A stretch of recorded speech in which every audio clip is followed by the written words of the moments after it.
Bapa kami yang di surga, kami sungguh bersyukur untuk anugerah yang terus Engkau limpahkan kepada kami. Engkau yang terus pelihara kami dari sejak awal tahun 2025 sampai dengan saat ini di minggu yang keempat Advent 2025. Engkau yang pimpin kami, Engkau yang terus pelihara kami melalui firman-Mu, maka kami hidup di dalam Engkau. Itu adalah satu anugerah yang besar, terutama hari ini. Sekali lagi Engkau undang kami untuk boleh mendengar firman-Mu, bersekutu bersama sebagai anak-anak-Mu. Kau yang pimpin kami untuk kami boleh beribadah dengan nyaman. Itu adalah satu anugerah yang besar. Maka biarlah Engkau yang berbicara kepada setiap kami melalui firman-Mu. Biarlah Engkau yang pakai hamba-Mu untuk menjadi wakil-Mu dalam menyampaikan firman. Kami serahkan kehidupan kami serahkan telinga kami, hati kami, pendengaran kami akan firman-Mu dalam tangan-Mu. Dalam nama Tuhan Yesus kami berdoa. Amin. Mari kita buka Yesaya pasal 7. Ayat 10 sampai ayat yang ke-16.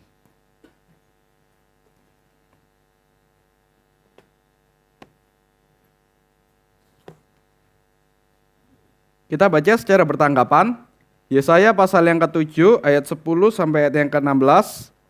Dimulai dari saya terlebih dahulu, ayat yang genap 10, 12 dan seterusnya. Kemudian yang ganjil Bapak Ibu sekalian.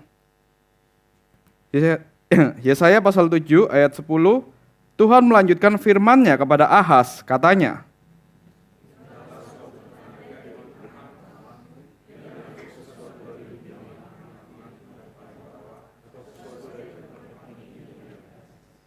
tetapi Ahaz menjawab, aku tidak mau meminta, aku tidak mau mencobai Tuhan.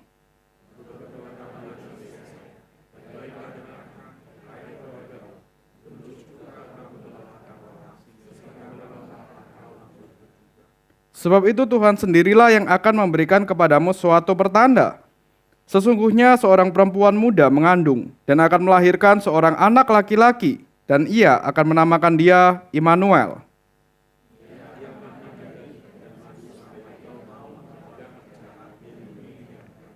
Sebab sebelum anak itu tahu menolak yang jahat dan memilih yang baik, maka negeri yang kedua rajanya engkau takuti akan ditinggalkan kosong. Ketika kita merenungkan soal Immanuel, biasanya kita sudah, langsung paham lah artinya apa. Yaitu Allah beserta dengan kita. Kita yang sudah mengikuti Natal berkali-kali, puluhan kali, bahkan mungkin yang usianya sudah senior. Kalau setahun Natal itu bisa perayaannya ada banyak. Kita aja Natal, nanti ada Natal tanggal 24 di GBK, kemudian tanggal 25 juga di sini ada Natal. Kemudian minggu lalu juga ada Natal di Depok, ada Natal juga di kita Natal MPP. Dalam sebulan aja sudah berapa kali Natal? Bisa 4-5 kali. Kalau kita merayakan sepanjang usia kita mungkin 30 tahun, kemudian tiap tahun 4 atau 5 kali Natal, ratusan kali kita sudah merayakan Natal. Dan setiap kali kita merayakan Natal, biasanya satu kata ini juga sering direnungkan, yaitu Immanuel, Allah beserta kita. Maka seakan-akan kita sudah mengerti maknanya apa, seakan-akan kita sudah paham, sudah hafal. Oh, Immanuel, Allah beserta kita. Tapi ketika kita ditanya lebih jauh lagi, jadi maksudnya Allah beserta kita, itu bentuknya seperti apa? Apakah karena saya orang Kristen, apakah karena saya orang yang ditebus oleh Kristus, maka Allah selalu beserta kita? Apapun yang kita lakukan, dia berkewajiban untuk beserta dengan kita. Atau seperti apa? Misalnya, karena saya seorang Kristen dan saya bernama Immanuel, saya masuk di pemerintahan, saya melakukan korupsi. Maka Allah juga beserta dengan saya dong. Allah beserta dengan saya, Allah pimpin agar saya tidak ketahuan korupsinya, agar saya bisa lancar dalam korupsi. Allah beserta dengan kita. Atau bahkan sebelum ambil keputusan untuk ambil uang tertentu, berdoa dulu, biar Allah yang tutupi semuanya, karena Allah beserta dengan kita. Apakah ini termasuk Immanuel? Atau contoh yang lain, ketika saya kecil dulu saya sering ikut lomba renang. Dalam pertandingan renang itu satu event itu sekitar kurang lebih 8 orang. Biasanya sebelum bertanding ada kesempatan berdoa, minta Tuhan beserta. Minta Immanuel, Tuhan beserta dengan saya, maka saya bisa beroleh kemenangan. Tapi bagaimana kalau 8 orang yang bertanding bersama-sama itu semua anak Tuhan, semua orang Kristen, dan semuanya berdoa, Tuhan besertalah denganku. Maka siapa yang disertai Tuhan? Siapa yang Tuhan memimpin dia, yang Immanuel, Tuhan hadir memberikan kemenangan? Nah, maka dari situ kita mesti merenungkan makna Immanuel yang sebenarnya itu seperti apa. Dan kali ini kita akan renungkan lebih banyak dalam konteks Yesaya. Bukan dalam konteks Matius, tetapi Yesaya 700 tahun sebelum kelahiran Tuhan Yesus. Immanuel, berita akan kelahiran seorang anak laki-laki yang akan menjadi tanda Tuhan beserta dengan umatnya, yang dinyatakan oleh Nabi Yesaya kepada Raja Ahaz. Maka hari ini kita akan merenungkan mengenai konteks zaman Nabi Yesaya terlebih dahulu. Kemudian baru kita lihat makna Immanuel, yaitu keberpihakan. Keberpihakan kita kepada Tuhan dan keberpihakan Tuhan kepada kita. Kemudian selanjutnya baru kita lihat makna Immanuel, kapan Allah beserta dengan kita. Dan yang terakhir kita melihat makna Immanuel sebagai Tuhan adalah tuan rumah atas kehidupan kita. Maka kita masuk pada poin yang pertama. Kalau kita mengatakan Immanuel, kata Immanuel dalam perjanjian lama dan sampai juga perjanjian baru, ini sebenarnya hanya muncul sebanyak 3 kali. Dalam seluruh Alkitab, Immanuel muncul 3 kali. 2 kali itu ada di perjanjian lama, secara spesifik ada di kitab Yesaya. Dari Yesaya pasal 7 ayat 14 yang kita baca tadi, dan juga Yesaya pasal 8 ayat 8. Itulah Immanuel. Muncul kata Immanuel.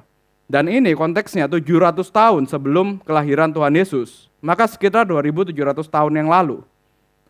Dan 700 tahun kemudian baru kata Immanuel muncul lagi pada Injil Matius, berita kelahiran Yesus Kristus. Maka Immanuel yang kita mengerti artinya adalah Allah beserta kita. Ini adalah satu nama maskulin yang merujuk pada satu anak laki-laki. Bukan anak-anak laki-laki, tetapi hanya satu anak laki-laki yang akan menjadi tanda bahwa Tuhan beserta dengan kita. Tetapi ketika Yesaya datang kepada Raja Ahaz, menyampaikan akan Immanuel, akan seorang anak yang nanti menjadi tanda bahwa Tuhan beserta dengan kita, itu bukan dalam konteks yang baik sebenarnya. Jadi kalau kita melihat ketika Yesaya melayani, Yesaya ini adalah seorang nabi yang melayani di Yehuda. Pada zaman itu kerajaan Israel kan terbelah menjadi 2, Israel Utara dan Israel Selatan. Israel Utara ibu kotanya Samaria, Selatan ibu kotanya Yehuda. Yesaya ini melayani dalam konteks Yehuda. Maka Ahaz ini adalah raja Yehuda sebenarnya. Dia adalah raja yang keturunan Daud, tetapi dia bukanlah raja yang baik. Dan pada konteks itu, 700 tahun sebelum Tuhan Yesus lahir, bangsa Yehuda maupun juga bangsa Israel Utara, daerah di sekitar sana itu sedang mengalami satu ancaman karena ada musuh bangsa yang besar yang sedang bangkit, yaitu bangsa Asyur. Bangsa Asyur ini bangsa yang memiliki ambisi untuk menguasai daerah sekitar Israel, Syria, Palestina, dan sekitarnya. Daerah-daerah di timur dekat kuno itu. Asyur ingin menguasainya. Asyur ingin menjadi satu negara yang paling besar di antara negara-negara yang lain. Maka bagi bangsa-bangsa di sekitar, hanya ada 2 pilihan ketika menghadapi Asyur.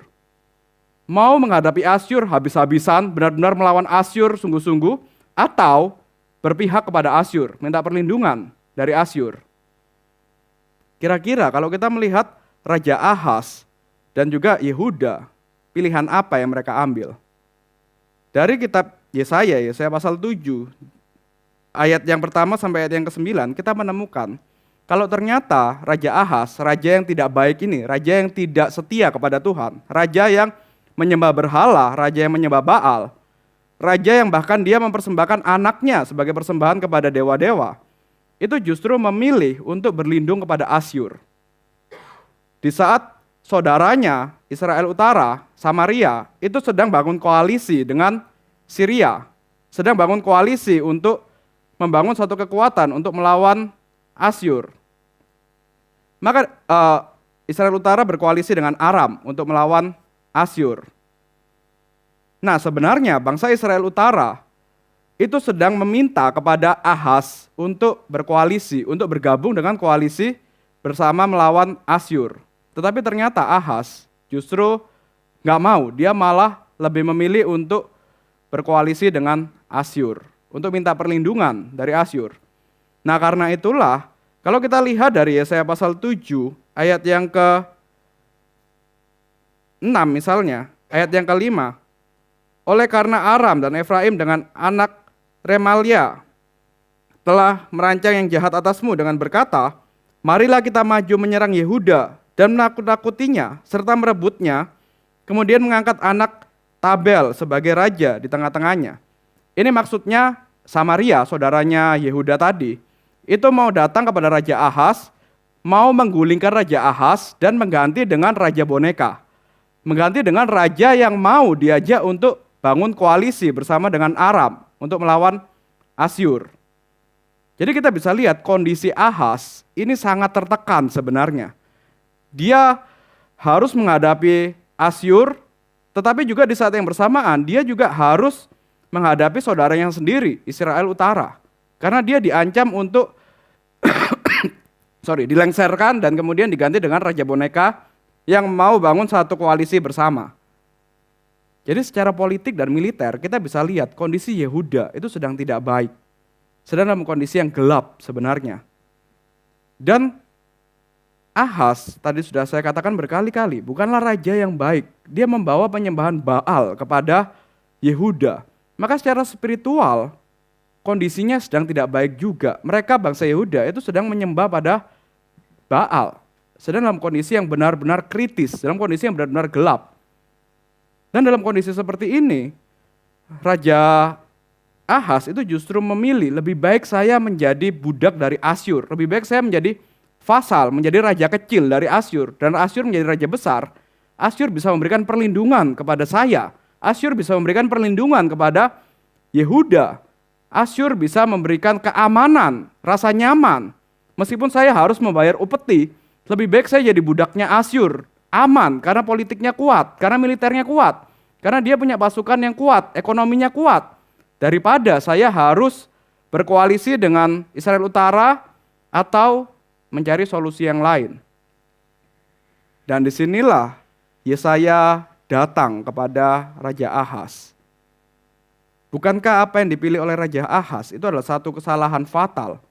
Kenapa dia memilih berkoalisi dengan Raja Asyur daripada dia percaya pada firman Tuhan? Bukankah Tuhan sudah berfirman bahwa kerajaan keturunan Daud, tahtanya tak akan berkesudahan, bahwa Tuhan setia pada perjanjiannya? Karena itulah Yesaya datang kepada Raja Ahaz dengan membawa satu teguran. Raja Ahaz tadinya mau meminta perlindungan dari Asyur, lebih baik dia bayar upeti menjadi raja yang kecil. Disinilah Yesaya mengatakan, percayalah kepada Tuhan, tenanglah. Apa yang menjadi rencana dari lawanmu Israel Utara yang mau menggantikan kamu itu, Tuhan sudah tahu, Tuhan tetap akan memberikan perlindungan kepadamu. Tuhan akan tetap beserta dengan kamu. Mintalah tanda kepada Tuhan. Dan yang unik di sini Raja Ahaz, justru dia mulai sok rohani pada poin ini. Ketika Yesaya datang menantang Raja Ahaz untuk meminta tanda, Raja Ahaz mengatakan, oh tidak, saya tidak mau mencobai Tuhan, saya tidak mau meminta tanda. Seakan-akan jawaban ini begitu rohani, seakan-akan dia mengatakan, oh saya tidak mau mencobai Tuhan. Padahal aslinya Raja Ahaz bukan sekedar tidak mau mencobai Tuhan, tetapi dia sama sekali tidak percaya kepada Tuhan. Dia sama sekali tidak menaruh keamanannya, kenyamanannya, apa yang menjadi sandaran hidupnya, bukan kepada Yahweh, bukan kepada Tuhan. Dia sama sekali tidak melihat Tuhan mampu untuk melindungi dia.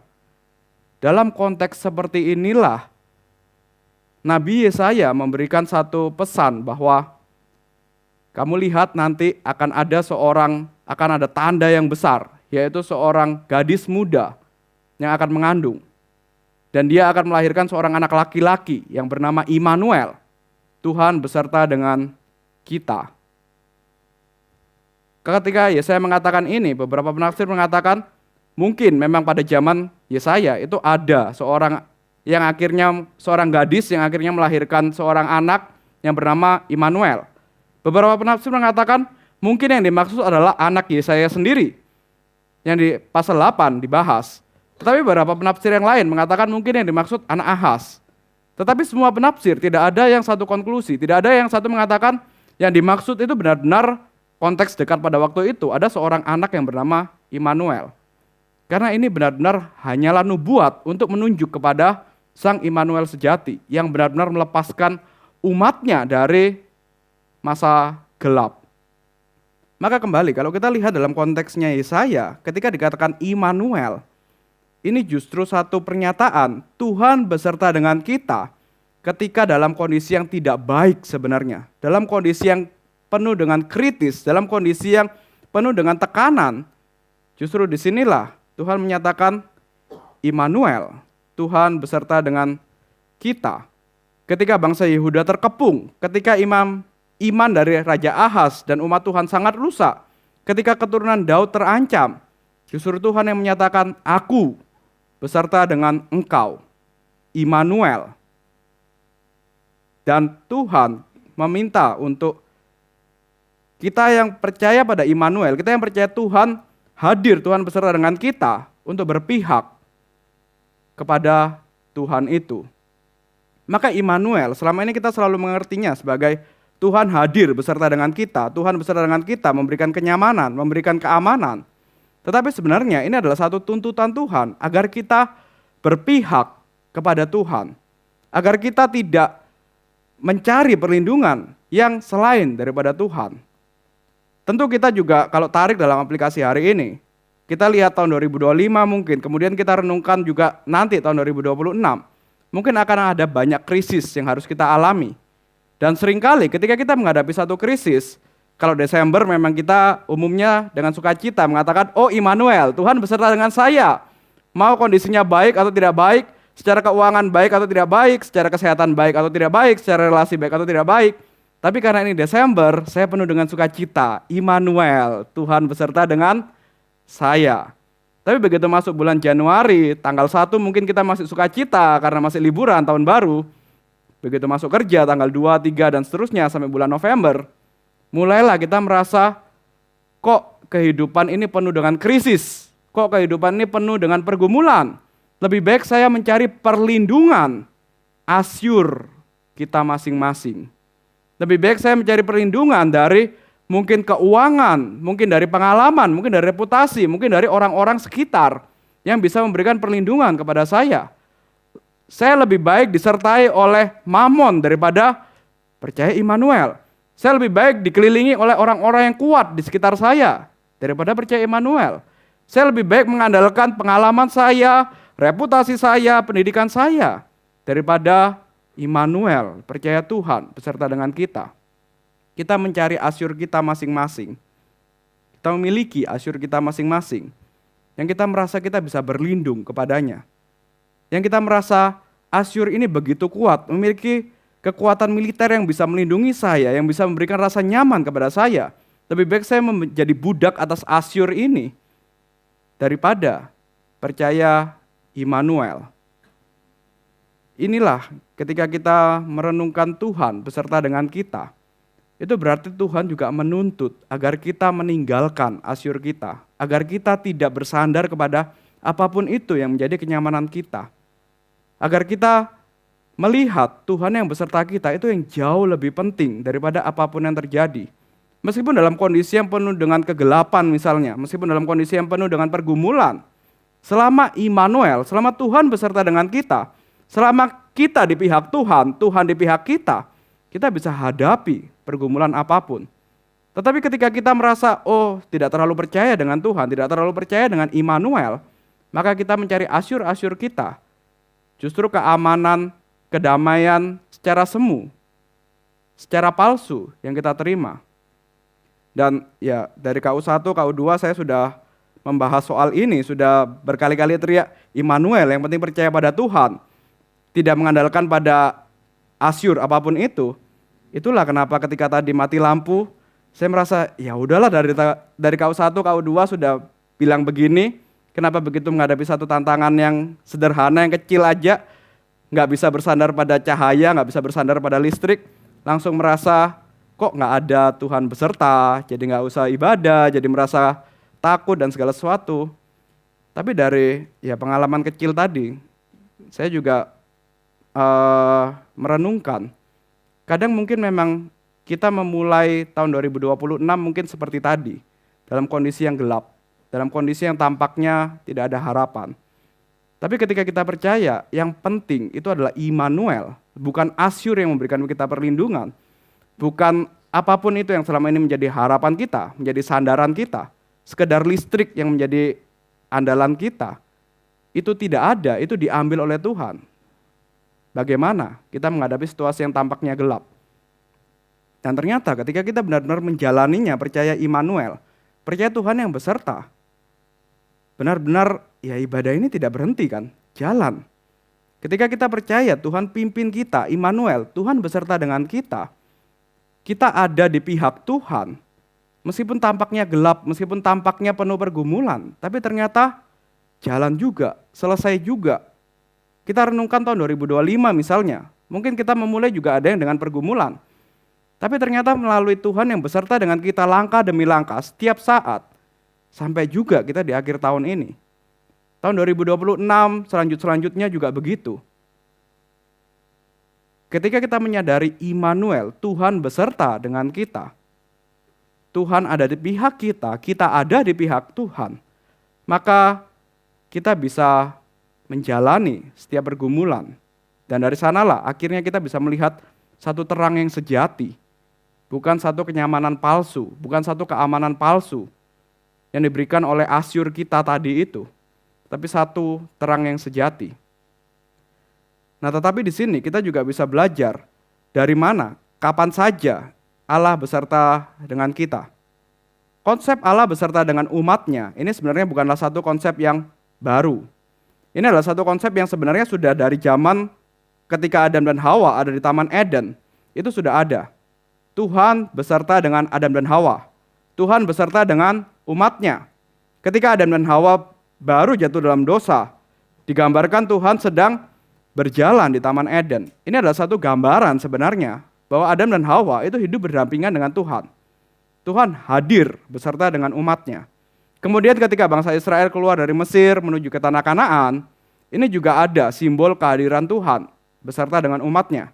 Dalam bentuk tiang awan, dalam bentuk tiang api yang memimpin bangsa Israel.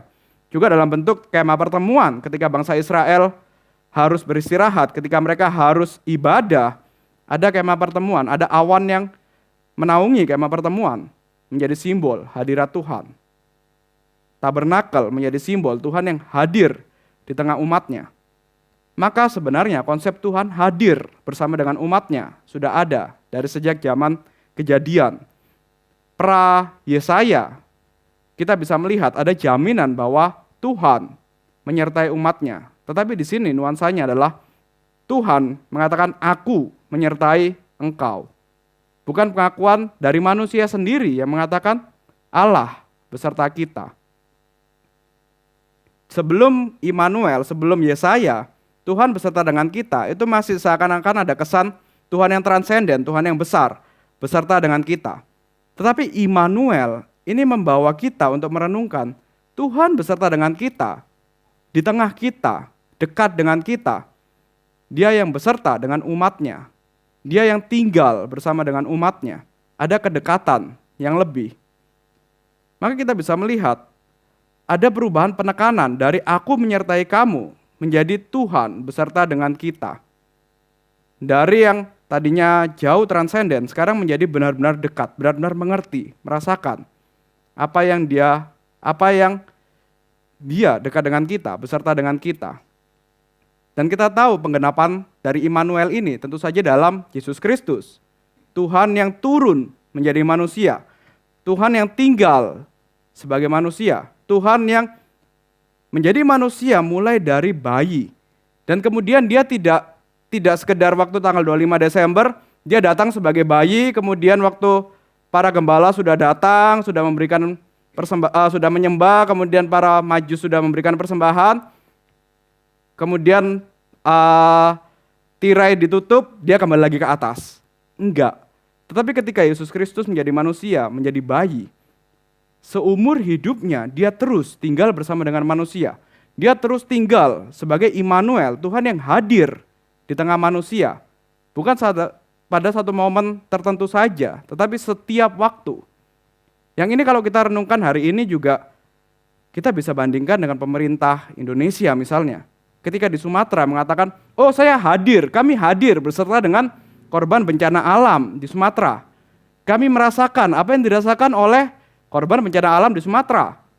Mereka mengatakannya di mana? Di Jakarta. Kalaupun tidak di Jakarta, mereka datang ke Sumatera, bawa tim kameramen, bawa tim makeup artis, kemudian bawa rompi yang baik, kemudian pura-pura panggul beras dan segala sesuatu. Tapi cuman sehari, cuman berapa jam. Mengatakan, oh kami tahu apa yang dirasakan. Kami hadir bersama dengan korban bencana alam. Setelah kamera tutup, setelah semuanya selesai, mereka pulang lagi ke Jakarta. Atau mungkin pergi ke satu upacara pesta yang lain. Tapi mereka tidak benar-benar tinggal bersama, tidak benar-benar hadir seterusnya bersama dengan orang yang mengalami bencana. Sepatu mereka cuma basah sedikit, tidak sampai seluruh tubuh mereka terkena lumpur. Mereka cuma mengalami lihat rumah yang kena bencana alam yang hancur, tapi mereka tidak benar-benar mengalami rumahnya hancur. Ini kan berbeda dengan Tuhan beserta kita yang benar-benar lahir menjadi manusia, yang benar-benar tinggal sebagai manusia. Tidak pergi begitu saja, begitu semua selesai, tetapi dia benar-benar tahu bagaimana tinggal sebagai manusia, beserta dengan manusia, sebagai manusia. Apapun yang menjadi pergumulan kita, apapun yang menjadi pergumulan manusia, setiap pertumbuhan yang dialami oleh manusia, setiap batasan, setiap masalah, pergumulan yang dialami manusia, Tuhan yang beserta dengan kita, Yesus Kristus, Sang Immanuel itu, dia tahu. Dan karena dia adalah Tuhan yang menjadi manusia, selama 33 tahun setengah, dia beserta dengan manusia. Tapi kemudian dia mati dan bangkit pada hari yang ketiga, naik ke surga, dan dia memberikan Roh Kudusnya kepada kita. Di surga dia juga secara tubuh jasmani memang dia di surga, tetapi dia berdoa syafaat untuk kita. Dia hadir dalam doa syafaatnya kepada kita setiap saat. Dan Roh Kudus yang diutus memimpin kita juga hadir setiap saat. Maka Immanuel, Tuhan beserta dengan kita, tidak dibatasi oleh Desember saja, oleh satu waktu saja, tetapi setiap saat, setiap waktu Tuhan beserta dengan kita. Dalam kondisi baik, dalam kondisi tidak baik, dalam kondisi kita dalam gelap, dalam kondisi kita dalam terang, dalam kondisi kita yang penuh sukacita, dalam kondisi kita penuh kesedihan, Tuhan hadir beserta dengan kita. Tuhan hadir bersama dengan umatnya. Inilah Immanuel. Tuhan tidak hadir hanya pada momen-momen tertentu saja, dalam ibadah Natal, dalam ibadah Paskah, dalam ibadah ketika kita hari Minggu Tuhan hadir. Tidak hanya pada momen-momen seperti itu saja, tetapi setiap saat Tuhan hadir beserta dengan kita. Inilah Immanuel itu. Maka kita dapat bersandar, kita dapat percaya Tuhan yang beserta dengan kita menghadapi situasi apapun itu, krisis apapun itu. Kita dapat menyandarkan kehidupan kita kepada Tuhan. Tetapi Tuhan yang hadir beserta dengan kita, kita yang Tuhan berpihak kepada kita, kita yang berpihak kepada Tuhan, Dia yang hadir setiap saat dalam kehidupan kita. Itu bukan berarti maka kita menuntut Tuhan untuk ikut atas kehidupan kita, menuntut Tuhan untuk ikut atas apa yang menjadi kehendak kita. Karena Tuhan yang beserta dengan kita, apapun yang kita mau, Tuhan harus ikuti kehendak kita. Bukan begitu. Ketika Tuhan hadir beserta dengan kita, ketika Immanuel, Tuhan hadir beserta dengan umatnya, itu menunjukkan bahwa Tuhan tinggal bersama dengan umatnya. Tuhan tinggal dalam kehidupan kita, Tuhan tinggal dalam rumah tangga kita. Itu berarti Tuhan yang adalah penguasa atas segala sesuatu, pencipta segala sesuatu. Tapi Dia mau tinggal dekat dengan kita, Immanuel beserta dengan kita. Maka bukan berarti kita sedang mengundang Tuhan menjadi tamu atas kehidupan kita. Bukan berarti kita sedang mengundang Tuhan untuk datang sekali-sekali, untuk kita bisa minta sekali-sekali apa yang menjadi kebutuhan kita kepada Tuhan. Tetapi ketika kita menyadari Immanuel, Tuhan tinggal bersama dengan kita, justru itu berarti Tuhan yang menjadi tuan rumah atas kehidupan kita. Dan kita yang menjadi tamu atas kehidupan kita. Ketika kita merenungkan, melihat dalam Yohanes, Injil Yohanes, mujizat yang pertama di Kana misalnya, gambaran ini jelas. Tuhan Yesus memang diundang dalam pernikahan di Kana. Tetapi ketika kita perhatikan sungguh-sungguh, sebenarnya siapa yang jadi host? Sebenarnya siapa yang jadi tuan rumah ketika terjadi krisis dalam pernikahan di Kana? Bukankah Tuhan Yesus yang awal diundang, justru dia yang saat itu menjadi tuan rumah. Dia yang memerintah kepada para pelayan untuk menimba air yang akhirnya menjadi anggur.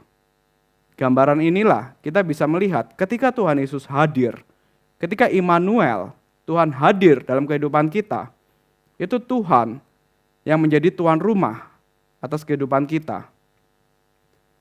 Maka kita bisa melihat Allah beserta kita yang dahulu mungkin sering dipahami sebagai janji hadirat Tuhan yang memberikan rasa aman, memberikan perlindungan dan penghiburan. Kita tidak bisa berhenti hanya sampai di sini. Alkitab secara lebih radikal menunjukkan bahwa Allah adalah tuan rumah atas kehidupan kita ketika Dia tinggal beserta dengan kita.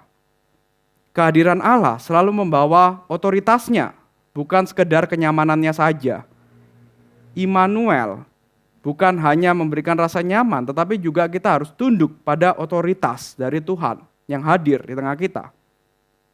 Kehadiran Tuhan itu selalu erat kaitannya dengan Tuhan yang berdiam dalam kehidupan umat Tuhan.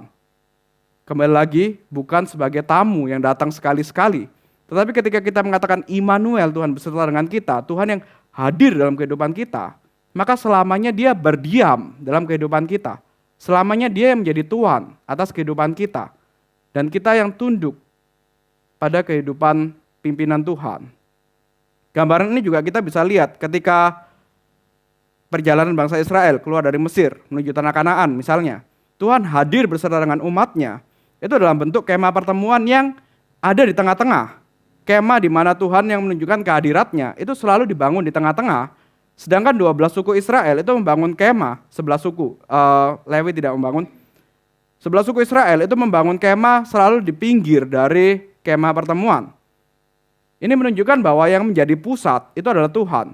Dan Tuhan ketika hadir di tengah kehidupan umat Tuhan, itu tidak pernah menjadi bagian pinggiran, tetapi selalu menjadi yang pusat, yang utama.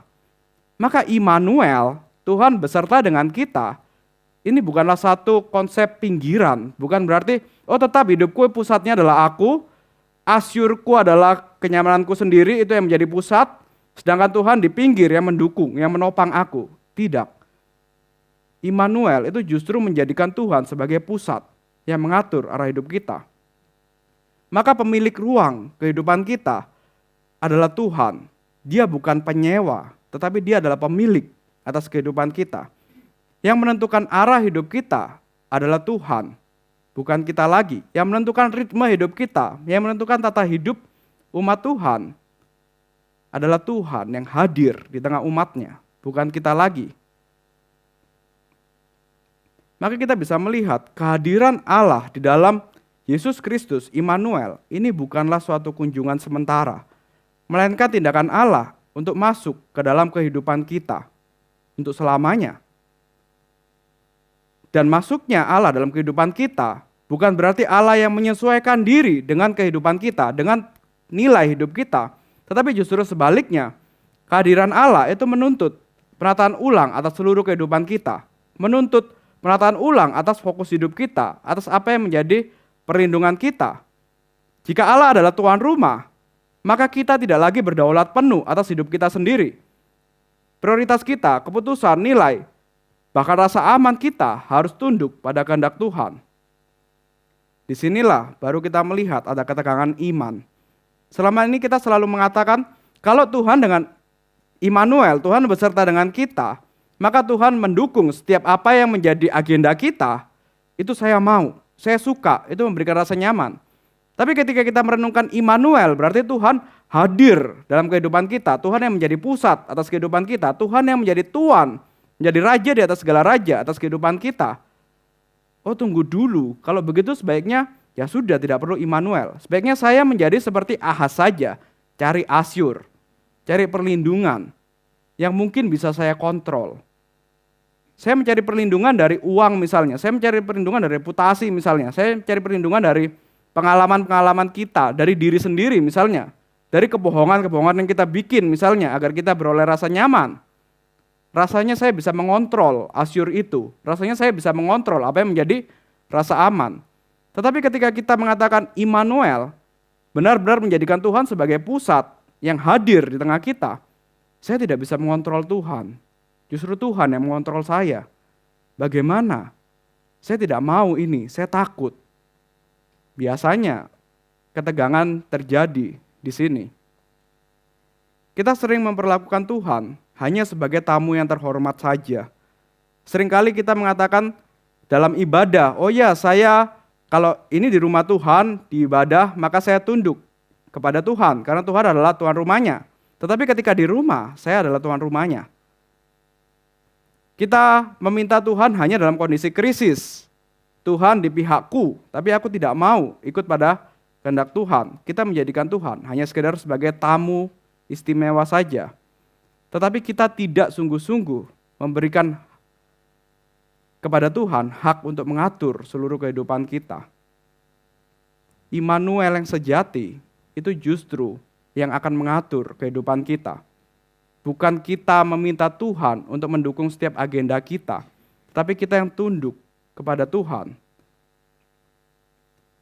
Maka kita melihat konsep Immanuel itu bukanlah sebagai Allah hanya sekedar sebagai tamu, tapi Allah beserta dengan kita berarti pengakuan akan seluruh kedaulatannya. Maka pengakuan akan Allah adalah tuan rumah atas kehidupan kita. Ini juga yang mengubah cara kita untuk memahami keamanan dan masa depan. Keamanan yang sejati tidak terletak pada kendali kita, melainkan pada ketetapan pada Tuhan. Kalau kita datang kepada asyur kita masing-masing, tampaknya memang bisa memberikan keamanan, tapi itu keamanan yang palsu. Keamanan yang tampaknya baik saja, tetapi tidak sungguh-sungguh memberikan keamanan, kenyamanan yang sejati. Asyur tidak bisa melepaskan kita dari dosa. Asyur tidak bisa melepaskan kita dari kegelapan yang paling gelap. Tetapi tampaknya memang bisa memberikan perlindungan sementara. Uang, reputasi, nama baik, segala sesuatu itu, apapun yang menjadi asyur kita, tampaknya bisa memberikan rasa nyaman sementara. Tapi tidak benar-benar memberikan rasa nyaman yang sejati, yang melepaskan kita dari gelap, melepaskan kita dari dosa. Hanya Immanuel, Tuhan yang menjadi manusia, Tuhan yang tinggal di tengah kita, Tuhan yang mengambil dosa kita, menanggungnya di atas kayu salib, yang memimpin kehidupan kita, itulah yang memberikan rasa nyaman yang sejati. Itulah yang memberikan keamanan yang sejati. Maka keamanan yang sejati, sekali lagi, tidak terletak pada kendali manusia, tidak terletak pada kendali kita, melainkan pada ketetapan Tuhan. Maka sebagaimana bangsa Israel dipanggil untuk hidup seturut dengan kehendak Allah yang berdiam di tengah mereka, demikian pula kita dipanggil untuk menata hidup kita berdasarkan kehadiran Kristus yang tinggal di tengah kita, di tengah kehidupan kita, di tengah rumah tangga kita. Maka marilah kita menyambut Sang Immanuel, kita menyambut Allah beserta kita yang tinggal dan menjadi Tuhan atas kehidupan kita, di mana kita adalah milik kepunyaannya, di mana Kristus yang selalu beserta dengan kita, dan Ia yang adalah Tuhan atas hidup kita. Di sanalah kita sungguh-sungguh beroleh rasa aman, karena Allah yang beserta dengan kita. Inilah Immanuel yang sejati itu. Mari kita berdoa. Bapa kami yang di surga, kami sungguh bersyukur kepada Engkau, kalau Engkau yang telah memberikan kepada kami Putra Tunggal-Mu, Yesus Kristus, sebagai satu bentuk penggenapan, Engkau yang beserta dengan kami, Immanuel. Engkau juga yang memberikan kepada kami Roh Kudus yang selalu memimpin kami setiap saat. Maka biarlah Engkau yang menjadi Raja, yang menjadi Tuhan atas kehidupan kami. Sehingga Engkau yang hadir selalu beserta dengan kami, itu yang juga berkuasa, bertahta atas kehidupan kami. Dan ini yang memberikan kepada kami satu rasa nyaman, satu keamanan yang sejati di dalam Engkau. Kami serahkan kehidupan kami seluruhnya dalam tangan-Mu. Dalam nama Tuhan Yesus kami berdoa. Amin.